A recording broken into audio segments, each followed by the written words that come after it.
essa foi a minha reação quando eu peguei pela primeira vez na minha mão Harry Potter and the Cursed Child.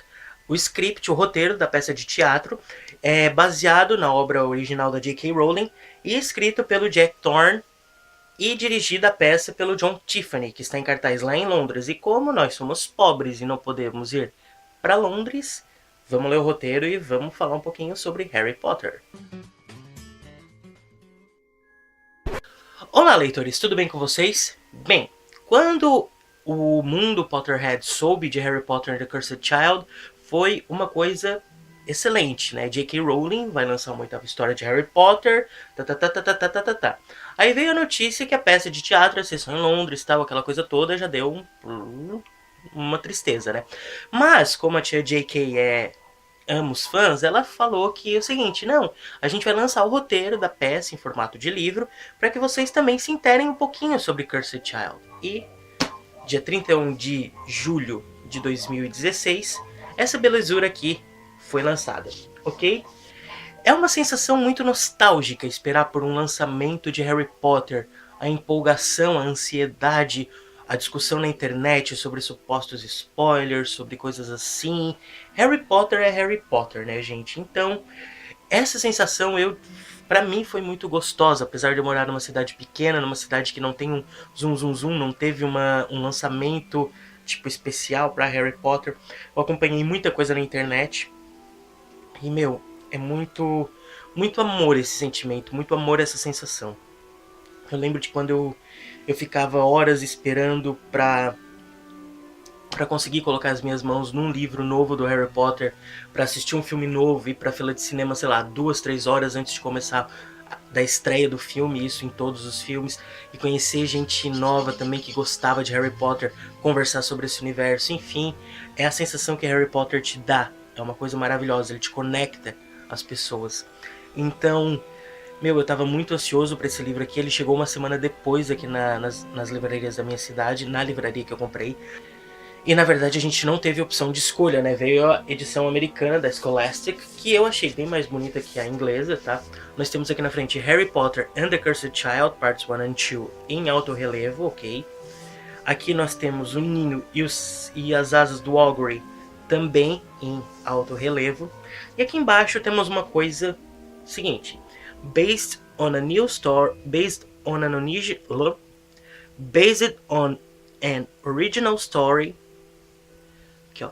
Based on an original new story by J.K. Rowling, ou seja, é baseado numa nova história da J.K. Rowling. Não foi escrita por ela.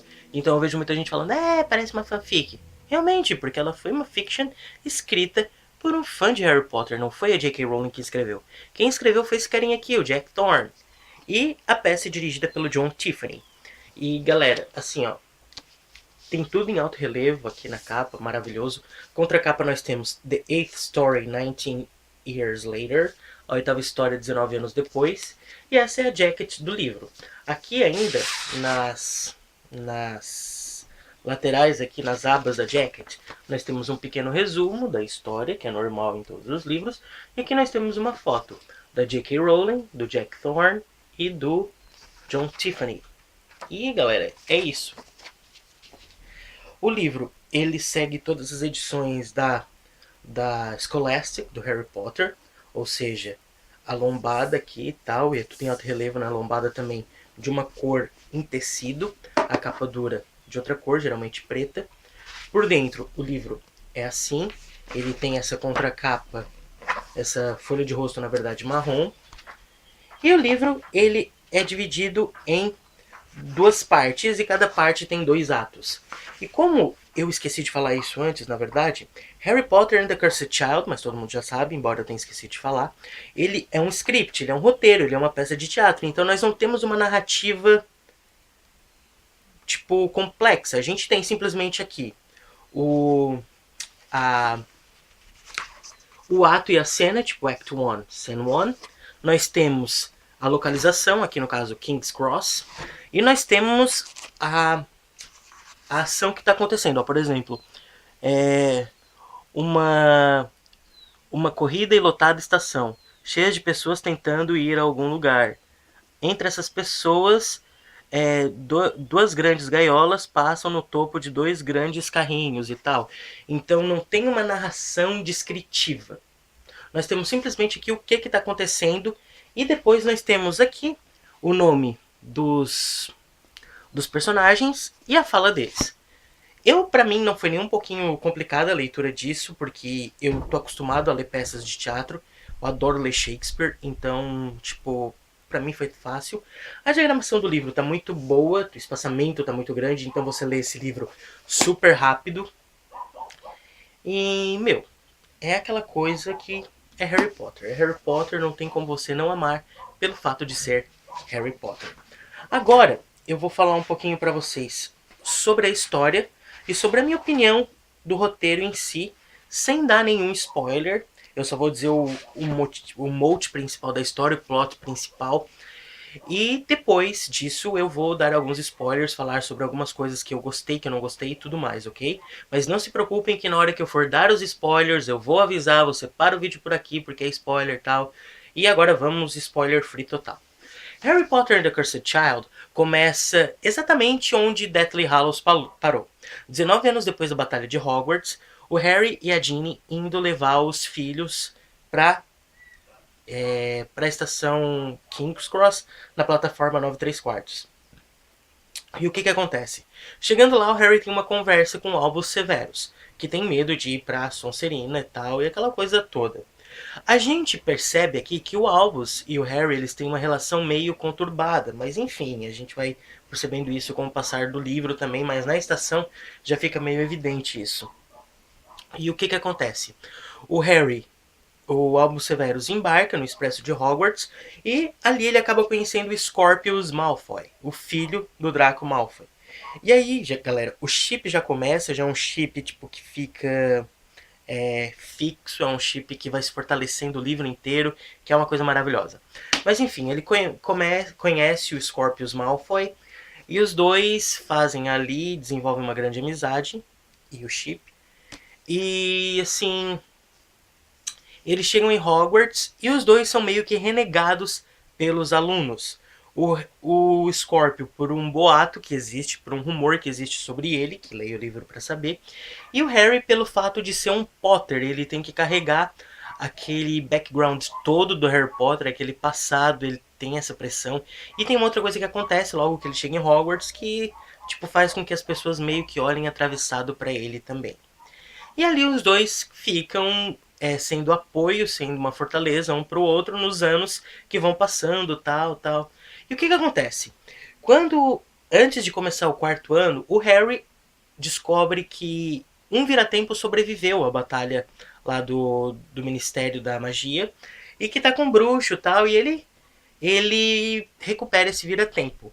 E logo em seguida dele recuperar esse vira-tempo, boatos correm e o Amos Diggory, pai do Cedric, vai lá e pede para que o Harry volte no tempo e resolva salvar o Cedric, para que ele faça uma coisa boa na vida dele. E o Harry mente pro velho ali, dizendo que não tem vira-tempo nenhum e tal. Mas o Albus Severus ouve isso e ele resolve, como ele é todo revoltado ali e tal, salvar o Cedric. E com a ajuda do Scorpio, eles acabam roubando esse vira-tempo para voltar no tempo e tentar salvar o Cedric Diggory. Aí a história começa realmente e a aventura toda começa. Galera, e eu não vou falar mais por enquanto para não dar spoilers. Isso é fantástico. Esse livro é simplesmente uma história de Harry Potter que pra mim foi uma coisa maravilhosa de se ler, uma coisa gostosa de se ler. É uma aventura daquelas que você não vê as páginas passando, sabe? E é um livro perfeito? Não é um livro perfeito. Ele tem algumas coisas que você fica meio tipo, cara, what the fuck? Que coisa é essa? Mas ele é uma história de Harry Potter, ele é uma história que te diverte, é uma história que te emociona, é uma história que te deixa pensativo, é uma história a qual você fica pensando um pouco depois de terminar. Então é uma leitura super agradável, é uma leitura super prazerosa, é um amor isso, gente. Eu não sei se era a saudade que eu tava toda de Harry Potter ou o que, mas pra mim foi fantástico. Pra mim foi uma jornada incrível. Eu super indico Harry Potter and the Cursed Child pra que você leia, se você é fã da história.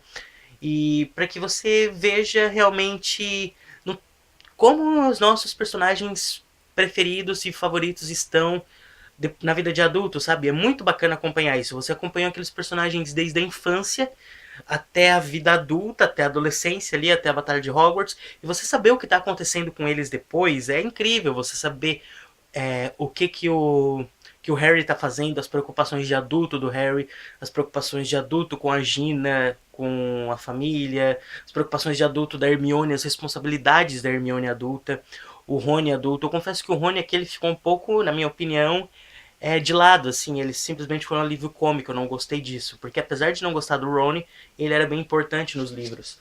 Faltou personagens que eu queria muito rever aqui, como, por exemplo, Luna Lovegood. Meu, eu sou apaixonado pela Luna e ela não tava aqui. Mas, enfim, é uma coisa incrível você rever aqueles personagens favoritos vivendo nos dias de hoje como eles estão hoje. Eu super indico mesmo Harry Potter and the Cursed Child para você que é fã da série, para você que gosta de Harry Potter. E é isso, galera. Se você não leu o livro e não quer saber de spoilers, me diz aqui embaixo quais são as suas expectativas e o que você espera para The Cursed Child, o que você já ouviu. Eu confesso que eu ouvi muita coisa ruim sobre esse roteiro, sobre essa história. Como eu falei pra vocês, não é perfeito, mas eu não vejo por que todo o hate em cima dele. Tem umas coisas que eu não gostei também, mas as qualidades superam. Mas me diz aqui embaixo o que você achou, o que você espera. E agora nós vamos para a sessão de spoilers do vídeo. Então fiquem avisados que eu vou citar aqui algumas coisas, as quais são spoilers, ok? Bom, galera, vamos falar um pouquinho sobre algumas coisas das quais eu gostei, algumas coisas das quais eu não gostei e tudo mais e tal, aquela coisa. Em primeiro lugar, eu tenho que dizer o seguinte: a relação, o drama familiar do Harry aqui é muito, mas muito grande mesmo. Eu fiquei maravilhado com algumas cenas ali, principalmente aquela cena em que o Harry vai entregar o cobertor de bebê pro Alvo Severo e ele meio que joga ali de qualquer jeito e tal. E, meu, eu me emocionei pra caralho naquela cena ali. Me emocionei pra caramba naquela cena. E o fato dele dizer que não queria ser filho do Harry, o Harry falar que não queria ser filho dele, que não queria ser pai dele. Enfim, eu achei uma cena pesada, mas eu achei uma coisa que foi necessária, assim, para o desenvolvimento dos personagens. Eu não tenho nem o que falar do Scorpius Malfoy, né? Para mim, o Scorpius é o grande protagonista dessa história, o melhor personagem que tem aqui dentro. O Draco também teve uma evolução incrível. Eu nunca gostei muito do Draco Malfoy nas histórias, mas aqui ele se tornou um dos meus personagens favoritos também. A Astoria nem se fala, né? Quando o o Scorpius pede pro Albus ir no funeral da Astoria, eu fiquei, meu, que isso? Enfim. E Hermione como ministra da magia, cara, isso já era esperado, mas ver ela ali nas funções, no cargo de ministro da magia foi aquela coisa excelente. Como eu disse pra vocês, eu achei o Ron muito pouco trabalhado aqui, então, pra mim, nas histórias eu lembro que ele foi, querendo ou não, um grande apoio, um grande alicerce pro Harry. Ele, querendo ou não, deu uma nova família pro Harry. E aqui eu achei ele meio apagadinho, sabe? Não curti muito. Agora vamos falar o seguinte, sobre duas coisas que o povo tá reclamando demais nessa história. Ah, calma aí. Outra coisa que eu fiquei encantado aqui foi os diálogos entre Harry e a pintura do Dumbledore. Meu Deus do céu, o Dumbledore é o Dumbledore, né, gente? Eu fiquei bastante emocionado ali. E Snape de volta. Cara, Snape sempre, né? Snape, meu, Snape foi o melhor personagem de toda a série, não adianta. O Snape é Severus Snape. E aquela cena ali em que ele diz que vale a pena morrer pela Lilian ou para que o mundo não tenha o Voldemort foi muito amorzinho. E sem falar que, né, nós temos uma pequena referência aqui que quem leu, não sei se notou, na hora que o Harry e o Scorpius resolvem voltar a se falar ali, depois de o Harry tentar que o Ai, pra quem não tô. Ai, pra quem notou, eu quero saber. E o bacana também foi ver a referência que é o Snape quando o Albus e o Scorpius resolvem voltar à amizade deles, que o Harry tentou separar ali e tal. E que eles falam, best friend, always. Pra mim aquilo dali foi um tiro. Essas foram as coisas que eu amei nesse livro aqui, além de tudo que eu já falei anteriormente, além de todas as lembranças, todas as sensações, todas as coisas boas lendo Harry Potter. Agora eu vou falar das duas coisas que, assim, que tá gerando uma polêmica desgraçada aí pela internet e que eu não vejo. Tipo assim, por uma delas eu vejo, pra outra não. Primeiro fato, o vira-tempo. Como eles vão voltar tantos anos no tempo pra tentar salvar o Cedric? Em primeiro lugar, eu odiei essa ideia também, porque eu lembro claramente que no livro, acho que é na Ordem da Fênix, era citado que a pessoa pode voltar 5 horas no vira-tempo só, ou alguma coisa assim e tal. Sei lá, eu achava que não era possível voltar tanto tempo no vira-tempo assim, eu achei que eles estavam exagerando aqui. Mas aí o que acontece? Eu tava pesquisando sobre isso e eu achei lá no Pottermore um escrito da J.K. Rowling, em que, bem antes, né, inclusive do anúncio da peça, em que ela cita lá, tipo, como se fosse um artigo do Profeta Diário, falando sobre retorno do tempo, a volta no tempo com os viratempos. E que era sim possível voltar anos no viratempo. Só que, tipo, se você quisesse voltar sem grandes danos, sem nenhum dano, pro bruxo que volta no tempo, ou pro tempo, ou pro espaço em si, você pode voltar só 5 horas. Agora, se você voltar mais do que 5 horas ou anos e tal, já não é seguro, o bruxo já não tem segurança e coisas terríveis podem acontecer se você voltar muito tempo com o vira-tempo. Então, pra mim, isso ficou bem. Beleza, então pode voltar no tempo sem problema nenhum. Eu vou deixar o link aqui embaixo, ou aqui nos cards, sobre esse. Aqui embaixo, acho que nos cards não dá pra pôr link de site. Mas enfim, sobre essa informação lá do Vira-Tempo no Pottermore. Então isso eu consegui engolir. Mas o que eu não consegui engolir foi a Delphi, gente. Sério. Porque assim, foi a única coisa que eu achei muito fora da casinha mesmo em The Cursed Child. Porque você pensa, Voldemort tendo uma filha com a Bellatrix. Meu, Voldemort não tinha nem nariz quando ele voltou naquele corpo todo caquético dele lá. Ele ia ter um pinto. Mas enfim, se ele tivesse um pinto lá. A Bellatrix, eu vi que ela ganhou muita importância nos filmes porque ela foi interpretada pela Helena Bonham Carter. Mas nos livros ela não é nem. Não chega nem perto, querendo ou não. Ela mata o Sirius só. E ela pega e, tipo, é morta pela Molly Weasley lá no Not My Daughter, You Bitch. Fora isso, não tem nada que. Meu Deus do céu, a Bellatrix Lestrange. E assim, o fato ali da Delphi dizer que ela nasceu na mansão dos Malfoy pouco antes da Batalha de Hogwarts. What? Então, tipo. É, a Bellatrix estava grávida nas Relíquias da Morte o tempo todo e a gente não sabia. Eu acho que isso foi uma baita de uma cagada, digamos assim, que a J.K. Rowling deixou passar nesse roteiro, porque como eu falei, não foi escrito por ela. Mas, assim, meu, nas Relíquias da Morte nós temos a gravidez da Tonks. E, querendo ou não, não é focado direto nessa gravidez da Tonks, mas a gente sabe que a Tonks está grávida. Eu acho que a J.K. Rowling não deixaria passar isso sobre a Bellatrix. Que se ela fosse estar grávida, a J.K. teria dado alguma dica, alguma coisa assim. Pra mim não fechou esse negócio de estar grávida durante as Relíquias da Morte. Não teve jeito. Eu gostei até da Delphi, assim, eu me simpatizei com ela um pouco no final, por ela apenas querer conhecer o pai dela, mas querendo ou não, é uma bruxa das trevas, e uma bruxa das trevas é uma bruxa das trevas, né? Mas pra mim não me desceu aquilo dali. Foi a única coisa aqui que deu vontade de jogar esse livro longe, de queimar essa coisa. Porque, querendo ou não, agora é cânone, né? Tipo, ele é cânone da série Harry Potter. Mas, meu, Voldemort tendo uma filha não colou nem um pouco da forma que ele teve essa filha. E e como aconteceu toda essa coisa. Então, para mim, isso foi o único ponto negativo do livro mesmo. Bom, galera, é isso que eu tinha para falar com vocês hoje. Se você já leu Harry Potter and the Cursed Child, me diz aqui embaixo as suas opiniões sobre esses tópicos que eu levantei e tal, o que você achou de tudo isso. E a gente se vê num próximo vídeo. Não esquece de se inscrever no canal se você não é inscrito, de ajudar a compartilhar e de me dizer aqui embaixo a sua opinião sobre The Cursed Child. Vejo vocês numa próxima. Até mais, tchau.